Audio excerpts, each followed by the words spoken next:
Yeah, and you've been mentioning that, of course, not revealing, and I'm not asking you to reveal here, but you've been talking about that you have ideas to try to promote those that are, halfway in, halfway out, let's say, to be able to see the world stage for what it is and actually step out all the way.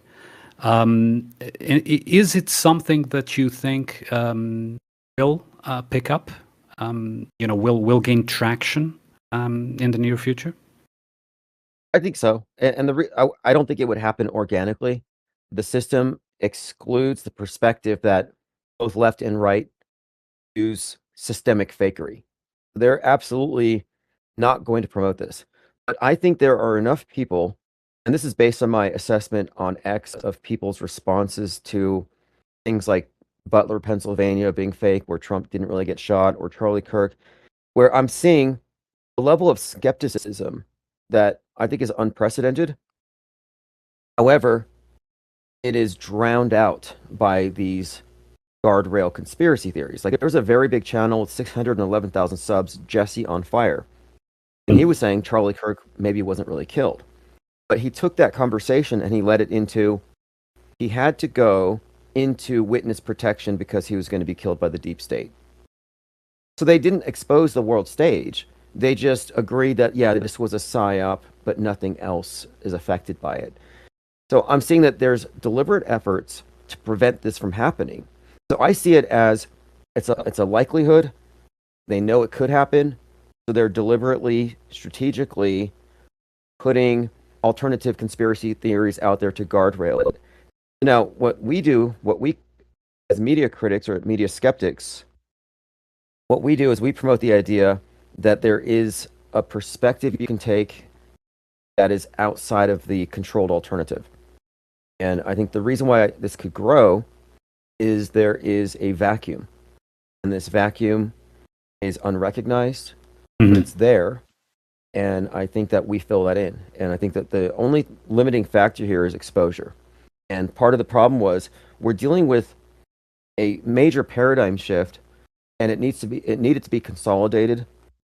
Like all this alternative thinking has been mixed in one big one big melting pot in alternative media, where the people discussing chemtrails and J-pill are mixed in with the people calling events fake and noticing predictive programming. Right. And it's mixed with simulation theorists. So what we had to do was separate our conversation. So we had what I called a quarantine, a separatist movement. So the IPS think tank deliberately set itself outside of alternative media. And that was a necessary distinction to make, because I think that we are a distinct demographic. And to me, it's going to expand the more it reaches. And I have a number of ways to reach people. And largely my approach is going to be simply promoting the handbook for the recently deprogrammed, and then explaining it in discussions using infographics like I did an infographic this morning, which I'll probably publish today. It's just a 30-minute breakdown. Now, every single manufactured event has a deliberate bifurcation engineered into it, and so do the actors in these staged events. And I think the more people can see the graphics of it and see the compartmentalization, the more they'll be able to break free of what I consider to be an invisible prison. Right. We just have to make it visible. But I don't think there's a cap on it. I think there's a chance that what we're engaged in could represent a significant marketplace disruption, even if it's not acknowledged by the mainstream. It could organically grow, and that's why I've been very strict, about repelling certain conspiracy theories that take what I call the anti-position.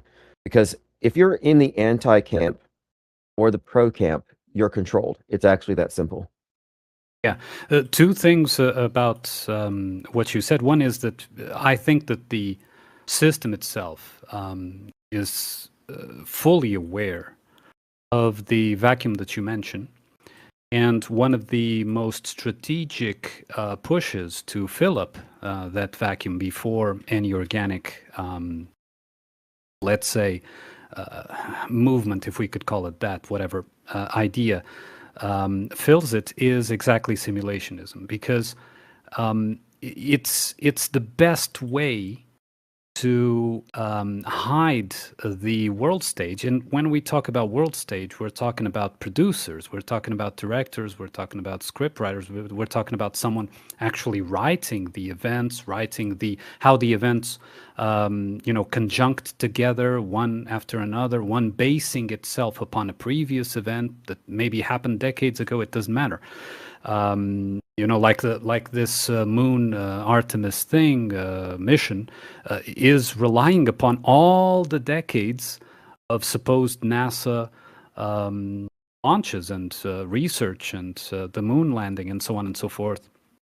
So the best way to hide this is to say, yeah, but you live in a computer game sort of world, which of course it was promoted also by Hollywood. I mean, around the turn of the century, the turn of the millennia, there were a lot of movies about this, right? Matrix, The 13th Floor, Dark City, among others, of course, Truman Show, among others, that promote this idea of living inside a fake the world. So if the world is fake, there is no world stage, right? Everything happens organically within the programmed parameters of that game, which is I think, genius way of actually trying to hide it.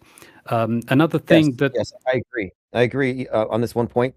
I think this is worth emphasizing, that the flood of movies promoting simulation theory were, I think, part of a strategy so that they could start getting people acclimated to the concept, so that when people discovered, hey, what I see on TV doesn't match reality, so reality's glitching. Because that still assumes the premise that the TV is presenting reality. And I've seen so many people in alternative media who, when they're confronted with the big glitches that would expose world fakery, the staged events, they reach for reality's fake. And this goes pretty much to all the new big talking heads in the realm of PSYOP deconstruction, like Chase Hughes. Chase Hughes is a big name now. He's like this PSYOP expert, but he promotes simulation theory. So now instead of saying, well, news is fake, they're saying reality is fake. And I've seen this trend where people will say, Jeffrey Epstein never existed. He was CGI. And I'm wondering, how does that make sense when we're looking at, in all likelihood, an actor or an agent who's playing a certain role? And I think what that's doing is it's sabotaging any attempt at finding the truth. Yes, and I would like our listeners to really think about this, is how deep the religious, because it's religious in nature, the religious ideas of the media as a conveyor of truth, as a conveyor of fact, at the very least, if not truth, is imbued into the psyche of mankind. Is that when people are confronted with that cognitive dissonance, like you were saying, that disparity between what they see on the screen and their reality, they prefer to consider that it's reality itself that is wrong, that is fake, other than considering, I've been fooled all this time. These guys have been playing, charades and masquerades and, theater plays all this time. And even before TV, we're not talking just about, the mass media as we know it now with the internet and so on. Before internet, before TV, this was already happening. And it was perhaps not as direct, but it was easier to fake back then because you didn't even need to see anything, right? All you needed was a newspaper, report about something, or, someone spread the rumor that this happened. So it would be easier, not as immediate again. But people, what's his name? William Randolph Hearst. He said, you provide the photos, I'll provide the war. And right. I think that you're right, that this is a pre-existing template for control. Religion has typically in governments have always provided the superstitions and the myths to frame the worldview of the sheep and to put themselves in a position of divinely appointed power.